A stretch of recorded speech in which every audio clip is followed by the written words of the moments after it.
Scopus журналдарда жарияланған мақалаларды қалай оқып талдау керек, және де өзіңіздің зерттеу жұмысыңызға жақын мақала екенін немесе жақын емес екенін қалай білуге болады, сол туралы қысқаша түсіндірме видеосын жазып отырмын. Бірінші кезекте мақалаға мән берген кезде не нәрсеге қарау керек? В первую очередь сіздер мақаланың атауына мән берулеріңіз керек. Мақаланың атауы 60-70%-ға сіздің зерттеу жұмысыңызбен сәйкес келу керек. Оның сәйкес келетін қайдан білесіздер? Мысалға, мақаланың атауының өзін бірнеше кілт сөзге бөлесіздер. Мысалға, бұл мақалада кілт сөз author, gender, from, text. Мысалға, мәтін ішіндегі автордың гендерін identification, яғни анықтауға арналған зерттеу жұмысы. Бұл зерттеу жұмысының тақырыбы, мысалға, менің зерттеу жұмысыммен 70-80%-ға толықтай сәйкес келеді. Одан кейін кілт сөздерге мән бересіздер. Кілт сөздер сіздің также зерттеу жұмысыңыздың негізгі өзегін, бағытын анықтау керек. Мысалға, gender identification, менің де мысалға зерттеу жұмысымда автордың мысалға гендерін анықтау кіреді. Text mining, бұл жерде енді мәтіннің мағынасы, бұл кішкене енді алыстау. Psycholinguistic analysis, бұл жерде енді зерттеу әдісіне қатысты психолингвистикалық анализ арқылы, мысалға, мәтіндерді талдау арқылы автордың гендерін, яғни анықтаған. Мысалға, бұл жердегі мысалға екі кілт сөз берілген менің зерттеу жұмысымызға сәйкес келеді. Сол себепті бұл мақаланы оқып, бұл мақаланы әрі қарай мысалға мен өзімнің зерттеу жұмысымның әдеби шолу бөліміне қоса аламын деген сөз. Одан бөлек ағылшын тілінде оқып, оны түсіну, яғни контекстіне түсінуде қиналатын авторлар үшін, яғни мақаланы осылай PDF файлда жүктеп алғаннан кейін сіздерге міндетті түрде Google переводчик мысалға осы жерде ашық тұруы керек. Яғни түсінбеген сөздеріңізді аласызда Google переводчикқа саласыз, содан кейін контекстін түсінуге әрекет етесіздер. Одан кейін міндетті түрде кілт сөздерді белгілеп отырған маңызды. Мысалы, біз мақаланы оқуды неден бастаймыз? Абстрактты оқудан. Абстракт бұл Scopus мақаланың паспорты болып есептеледі.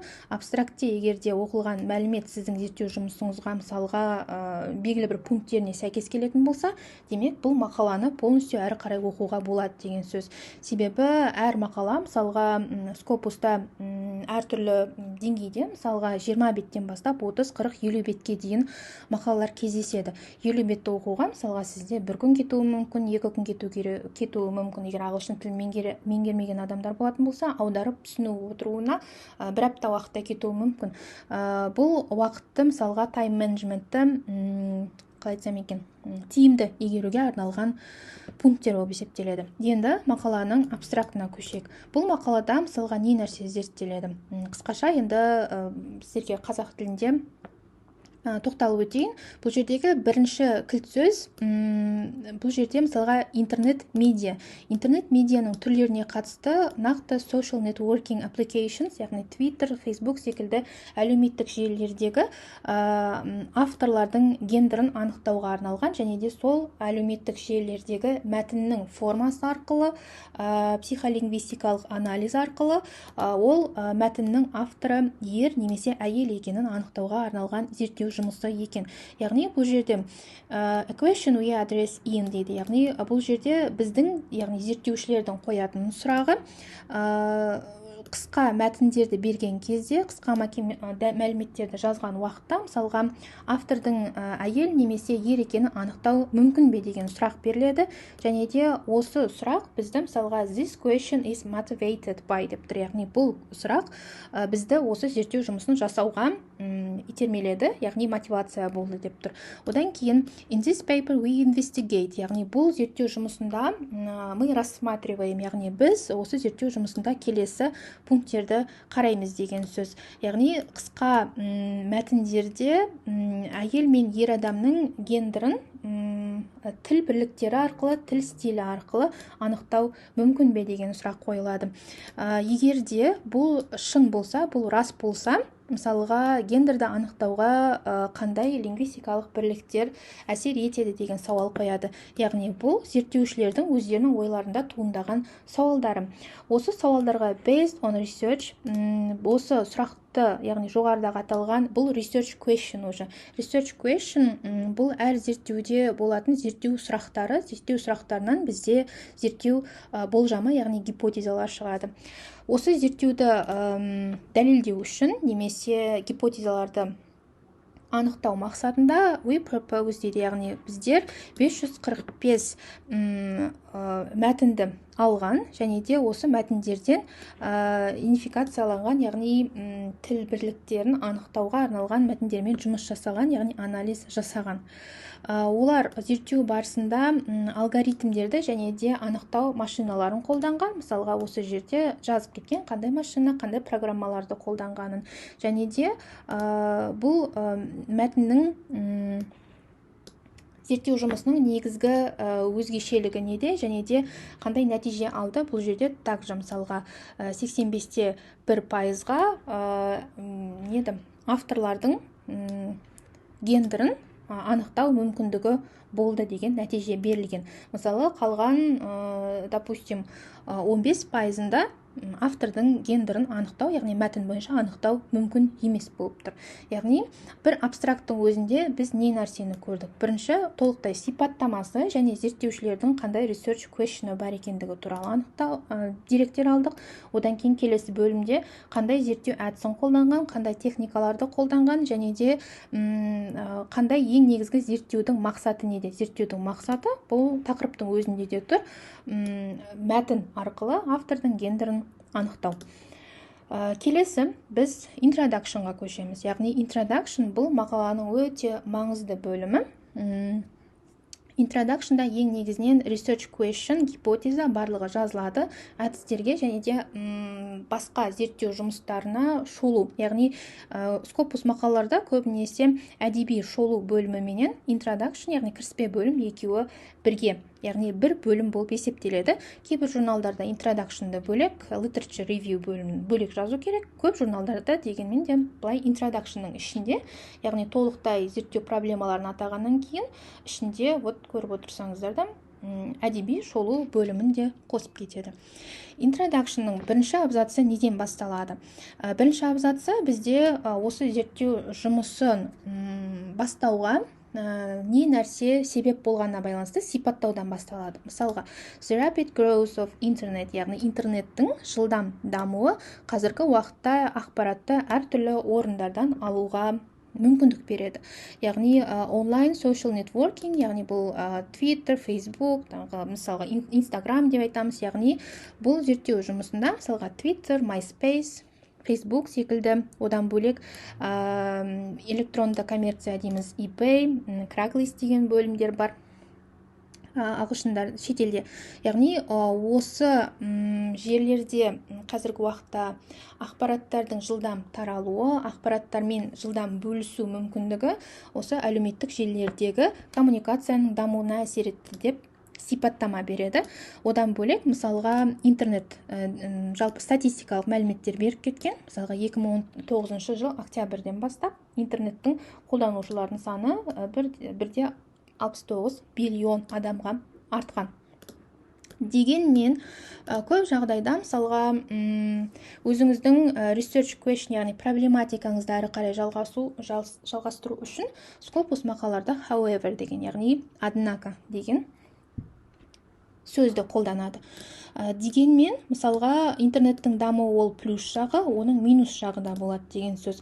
Оның минусы көп жағдайда онлайн коммуникацияларда қазіргі уақытта ақпараттардың дұрыс емес, яғни қате таралуы немесе қауіпті ақпараттардың таралуына әсер етеді деген, және де мына жерде оның қандай минустары болғанын статистикалық тұрғыдан келтіріп кетеді. Мысалы, 2008 жылдан бастап, мысалға 33.1%-ға crime, яғни қылмыстық әрекеттер осы әлеуметтік желілерде, интернет желісінде көбейген деген секілді мәліметтерді келтіреді. Келесі бөлімде анонимити, яғни анонимділік. Көп жағдайда онлайн коммуникацияда бұл маңызды рөл атқарады. Дегенмен де мысалға анонимділік көп жағдайда өзінің зиянды тұстарында алып келуі мүмкін деп айтылады. Бұл мысалға директі бұл зерттеу жұмысының, мысалға осы зерттеу мақаласының не себепті маңызды екенін осы бөлімде мысалға өзектілігі ашылады. Общий мағынасын айтайын сіздерге. Содан кейін біраз уақыттан кейін Меган суицид жасайды. Не себепті? Себебі бірнеше айдан кейін Джош мысалға Меганға cruel деген, яғни сен өте қатыгез адамсың деп хабарлама жолдайды екен. Ол хабарламаны мысалға қатты әсер еткен болу керек. Меган содан кейін мысалға суицид жасаған. Яғни осындай әрекеттер интернет желісінде, әлеуметтік желілерде өте көп дей келе, осыдан зерттеу проблематикасын шығарады. Яғни психологиялық зерттеулерге қатысты қандай шетелдік ғалымдар не дейді, соны мысалға уже литературный обзор басталады. Ұқсас зерттеу жұмыстары, мысалға осы тақырыпқа байланысты кімдер қандай зерттеу жұмыстарын берілген, уже литературный обзор, ссылка, сілтемелерін барлығын қойып кеткен. Енді осы обзордан кейін бізде the problem we address, яғни біздің ең негізгі зерттеу жұмысымыздың research question, яғни зерттеу question, яғни зерттеу сұрақтары келесідей болып келеді деп Паппингтон айтып кеткен. Яғни бірінші кезекте зерттеуде гендерді анықтау, мысалға қандай нәрселерге әсер етеді, мәтіндердің ұзақтығына байланысты, мәтіннің түріне қатысты, документ құжаттарға форматына қатысты, мысалға қалай анықтауға болады деген секілді бұл негізгі мақаланың зерттеу жұмысының проблематикасына тоқталып кетеді. Fundamental question we ask, бұл зерттеу жұмысының ең негізгі сауалы, яғни әйел мен ер адамды тілдегі стиліне байланысты анықтауға болады ма деген секілді. Бұл ең негізгі зерттеу жұмысының мақсаты болып есептеледі. Яғни осы сұрақты зерттеушілер өздеріне қою арқылы осы мақаланы сол сұрақтардың жауабы ретінде жазып отыр деген сөз. Осы сұраққа жауапты табу үшін олар мысалға зерттеу жұмысын, талдау жұмыстарын жасаған. Бұл жерде также мысалға литературный обзор, кімдер мысалға Робин Лаковтың тіл бірліктеріне қатысты, яғни лингвистер көбінесе біледі. Лаковтың жұмыстары бұл көбінесе тілдік бірліктің белгілеріне қатысты, гендерді анықтауға байланысты жұмыстары бар. Мэри Тальботтың және де осындай жұмыстары бар, яғни ең негізгі деген бағытқа, осы бағыттағы, яғни ең негізгі жұмыстарға тоқталып өткен екен. Және де кіріспе бөлімнің соңында кіріспе бөлімнің әр бөлімдеріне тоқталып өтуге де болады. Мысалға, мына секцияда мына туралы айтылады, мына секцияда келесі ақпараттар айтылады деген секілді. Және де the contribution of this paper, көбінесе introductionның соңында the contribution бөлімі қосылады. Яғни бұл осы сіздің зерттеу жұмысыңыздың практикалық мәнісі неде. Бұл зерттеу жұмысының мысалға нәтижесінде келесі пункттерге пайдалы бола алады деп, мысалға пунктта мысалға бірінші, екінші, үшінші деп бөліп кеткен. Яғни бірінші кезекте бұл гендерді анықтау, яғни gender identifiers, яғни алынған тілдік бірліктер бұл гендерді анықтауға мүмкіндік береді. Және де жоғарыда мысалға суицидқа қатысты бөлім болды ғой. Осындай қылмыстық істерге қатысты анонимді сообщениелерді оқып, оларға мысалға распознавание жасап, қылмысты алдын алуға мүмкіндігі болады деген сөз. Gender identifiers сол нәрсеге пайдалы. Одан кейін мысалға авторлардың қысқа сообщениелерден, хабарламалардан ер адам немесе әйел адам екенін анықтау, дизайнын құру және де классификацияға бөлу деген секілді. Яғни бұл кіріспе бөлімде біз не нәрсені көрдік? Бірінші общий жалпы сипаттамасы, however дегеннен мысалға проблематика басталады. Не себепті бұл зерттеуге ден қою керек деген секілді. Одан кейін общий сипаттама, мысалға нақты практикалық кейс жүзінде не себепті авторлардың гендерін анықтау маңызды.